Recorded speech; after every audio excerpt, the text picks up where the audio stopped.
welcome to episode number 90. That's 90 of the Balancing Act podcast. I'm Andy Temte. Today, we have our fourth guest joining us for our new mini-series entitled The Balancing Acts That Leaders Play. Drexwell Seymour is a certified public accountant and is managing partner at accounting firm HLB in Turks and Caicos Islands. And he's the former CEO of Cable and Wireless in Turks and Caicos Islands.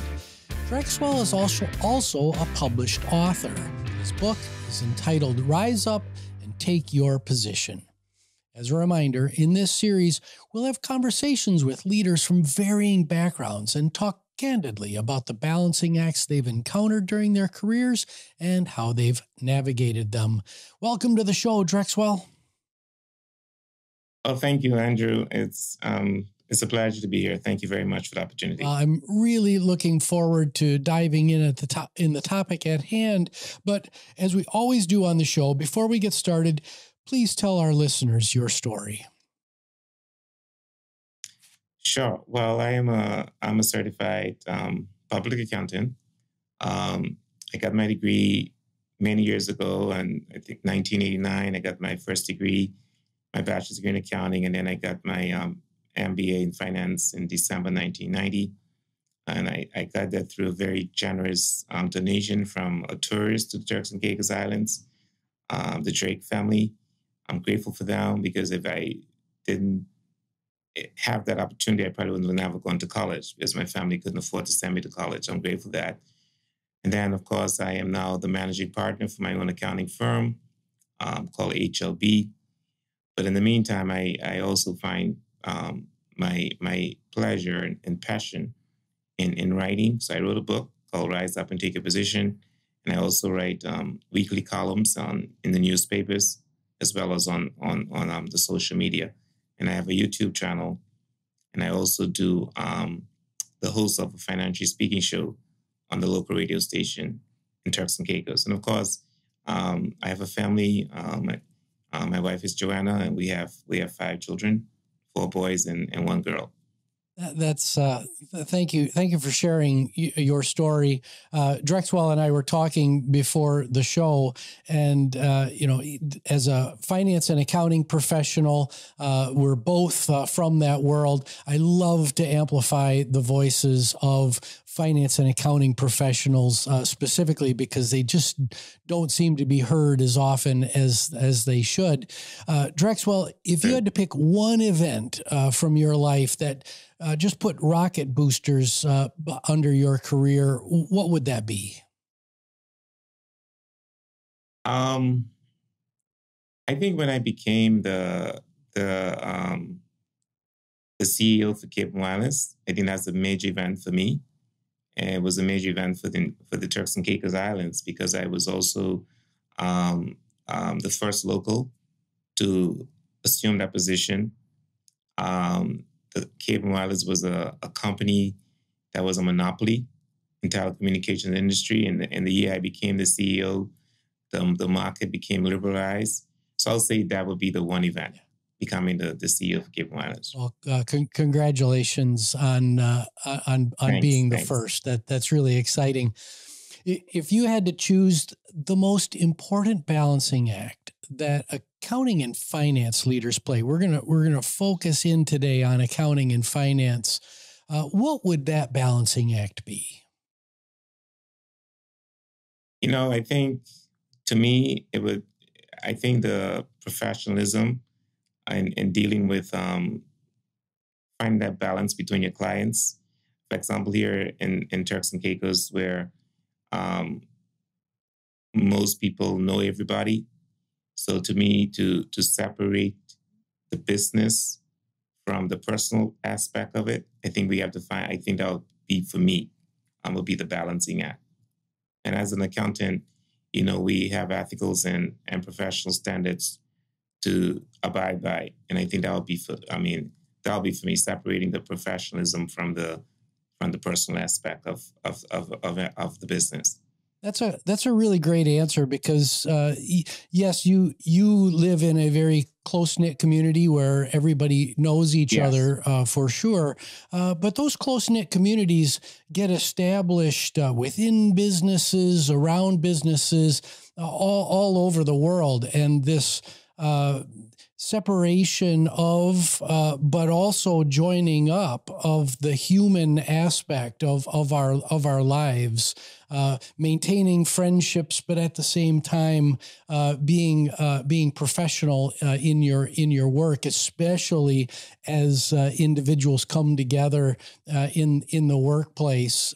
That's a really, really important balancing act. Thank you so much for sharing that.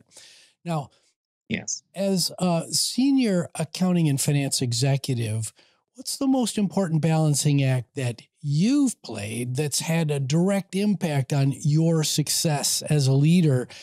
Is it different from your general answer? And if so, why? I think the important thing for me is that I think I've played is the community involvement in the community. I think that's a great balancing act for me because many times a lot of us, we tend to focus a lot on the bottom line. Of course, that's what most of us are in business for, is to generate a profit. But to me, the most important thing I think I have done is getting involved in the community, providing financial literacy seminars on a voluntary basis, volunteering my time, helping others, and even training people, because most times you want to hire people who have experience. And I made it my business to recruit staff and train them. And to me, that's been the most balancing thing for me. Well, I applaud you for your work and giving back to the community, especially on the financial literacy side of the equation.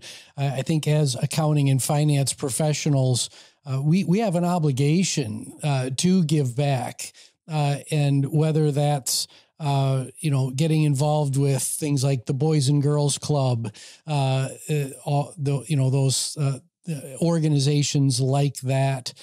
Junior achievement also is something at least in the United States, that's a great way for accounting and finance professionals to go into a classroom and talk about financial literacy.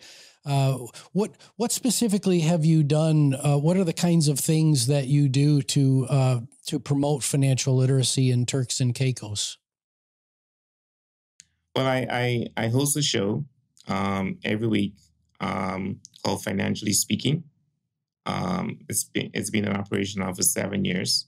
So I spend an hour every Tuesday talking about financial and the impact of financial and the literacy components. I also go to the schools and introduce financial literacy to the students because that is not on the curriculum in the schools. And so I do that often. I'm going in to speak to people about financial literacy. And of course, I spend a lot of time also writing articles on financial literacy as well. And that takes a lot of time. Yeah. But I do it because I feel I have a civic duty to do. And that's what I do as part of my civic duty. Boy, if our listeners, especially our finance and accounting professional listeners, get anything from this show, it is a plea, I think, from both of us to get involved and take Drexwell's lead and give back in a way that's meaningful for you. So thank you for that, Drexwell. We're going to take a really short commercial break, and we'll be right back. I'm Andrew Tempte. The alignment of personal purpose with that of the business we lend our talents to is essential to achieving optimal work-life balance. But do you know what your personal purpose is? To help answer this crucial question, I've created a guidebook to help define your personal purpose and a vision statement to serve as your North Star. Visit andrewtemte.com/purpose to download your free copy today. So we're back. We're back with Drexwell Seymour, and on this show, Drexwell, we talk a lot about lifelong learning. I'm just based on your background, you have lived a life of lifelong learning. It looks like. Why is the concept of balance so important to being an effective lifelong learner? Well, I mean, first of all, I believe that whatever we do, we must have a balanced life, and of course, based on our experience in the work field and in our homes, we have a lot of experience, but you never stop learning. And so I would encourage people to continue, to learn as much as possible. Don't take things for granted.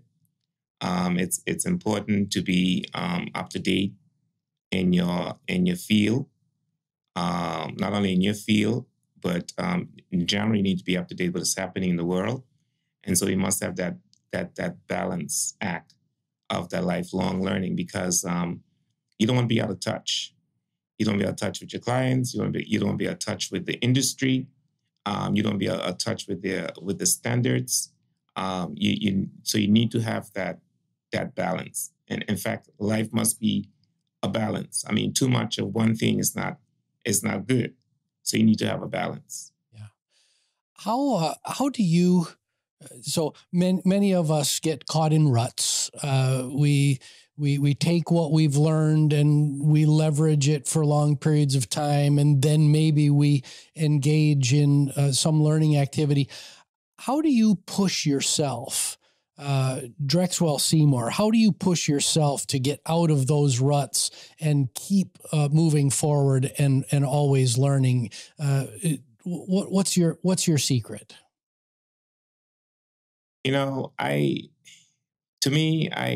I recognize that, no one is perfect. And I recognize that the world is changing rapidly. And so I force myself on a daily basis to do as much reading as possible, to see what is happening out there, and so that I could be knowledgeable. Because the thing is, I write articles every week. I write 2 articles every week in the newspapers. And so when I'm writing, I need to make sure that I am up to date with what is happening. I need to know what is going on. And so it pushes me, because I believe I'm an influencer in the community. And so I need to know what I'm talking about. And so that's what pushes me, the fact that I'm out there writing these articles every week, and knowing that the objective is to educate the public and influence people to make the right decisions. That's really what pushes me. Yeah, I 100% agree. I just wrote on this very subject of the act of writing. I think it keeps me. I know it keeps me mentally agile. I write. I also write. I force myself to write at least one article every week. And the discipline around that, really, it sparks those creative juices that you normally don't tap into. You have to do some research to make sure that what you're talking about has some basis in fact. Thank you so much for reinforcing the value of writing as a tool to drive that discipline. So if our listeners get one thing out of this, again, from Drexwell's talk here, it is that writing is important, and I'm afraid it's becoming a lost art. It is becoming a lost art, but it's a very effective communication. So and it's something that we cannot avoid, I think. So we need to use it and as so often as possible. Yeah. So Drexwell, I also talk a lot on the show, on the balancing acts that we must play between technical skill and human skill in the modern world of work. And I think this topic is really important for accounting and finance professionals. What's your perspective on getting this balancing act right? And probably the best way to frame this is to do a little thought experiment. If you had a graduate from your alma mater, Miami University, sitting right in front of you right now, what advice do you give to them to balance human and technical skill as they begin their career? Well, if the advice I would give them is to learn as much as possible. Don't just focus on your area. Learn as much as you can technically. Learn as much as you can about the organization. Learn as much as you can about the different departments in your organization, because you may discover that the area that you think you're going to be working in may not necessarily be what you want to do. And all of that is part of the being tactical as well. That's what I would, if I had to do it over again, I would learn as much as I can about the different departments. And of course, the tactical aspect of it as well. And then because you become versatile and you're not stuck into one position, you have the flexibility to move around or move up in different aspects of the organization or another organization. And we just need to find that time to balance between what you're doing and other aspects of your job or your organization. That's what I believe. That's what the advice I would give. So what I'm hearing is the skill of business acumen, really understanding, or commercial acumen is another phrase for it, where you take the blinders off, you look outside of your direct area, and you get to know the people that are around you, the work that they're doing, so that you can, because once you do that, especially as an accounting professional, all sorts of doors are going to open. Let's drill down to business acumen is super important, but in terms of soft skills or human skills, communication, storytelling, emotional intelligence, etc. If I asked you to pick the one that's the most important from the soft skill bucket, what would that be? I would say having empathy towards others. I think that's what I would pick. I think that's very important.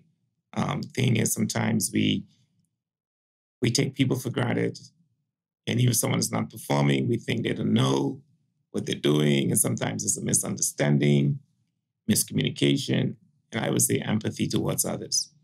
That's fantastic advice. So as we begin to close out the show, I've got this new question that I'm asking. I'm going to put you in a time machine.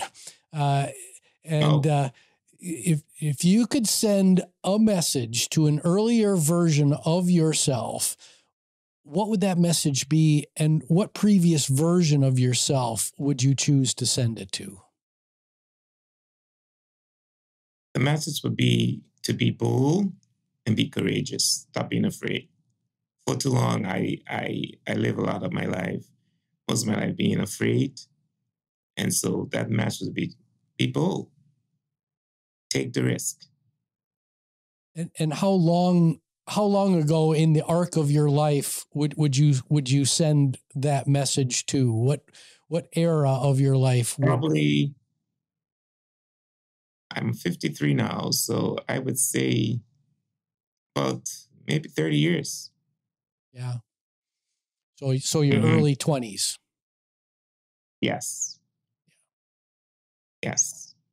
Yeah, that early 20s period is a real crossroads for many, and I think that's great advice to be more bold, be more courageous, especially at that point, it's really easy to kind of just come into the status quo, take the first job, and start working at it without really stretching oneself. That's wonderful advice. Yeah. So Drexwell, thank you. We'll close out the show. Final question. Tell us a little bit about your book and what's next for you. Oh, okay. So my first book, my only book so far, is a motivational book, and it's called Rise Up and Take Your Position. It's basically to encourage people to just get up and cultivate that gift that they have within them, because I believe that everybody has a gift. I believe that everybody has a purpose. And so the book is to encourage people to rise up and pursue their calling. Because too many of us are just sitting there, just waiting on the right moment, waiting on the right person, when whatever we need is right there in our hands. And so that's what the book is to encourage people. And my next moves, I'm working on my second book. That's my next move. And I'm also doing some personal stuff like property management. I want to do some more of that. That's basically what I'll be doing. And I'll continue, of course, to write my articles and continue to educate the public, continue to offer motivational advice through my YouTube channels. That's what it'll be. Where can folks find you? For example, the show the show that you were talking about on financial literacy before. Is there a website we can point everybody to today? Well, I have a website, which is www.drexwellseymour.com. But the show is on the local radio station website. It's WWRTC, I think 89 FM. That's the show. And then, of course, my YouTube is just put in my name and you'll see my YouTube. Excellent. Well, Drexwell, it's been a pleasure meeting you today for the first time. I wish you a great deal of success in all of your ventures. Thank you for shining more light on the accounting and finance profession here today, and allowing us to amplify your significant voice in this area. So, my name is Andy Tempty. We've had Drexwell Seymour on the show today. This is the Balancing Act podcast. You can find us on all the major streaming services. Please like, subscribe, rate. Most importantly, share this show with your network. We've had some really important nuggets of information come out in today's conversation. So thank you, Drexwell. Thank you, Andre. Appreciate it.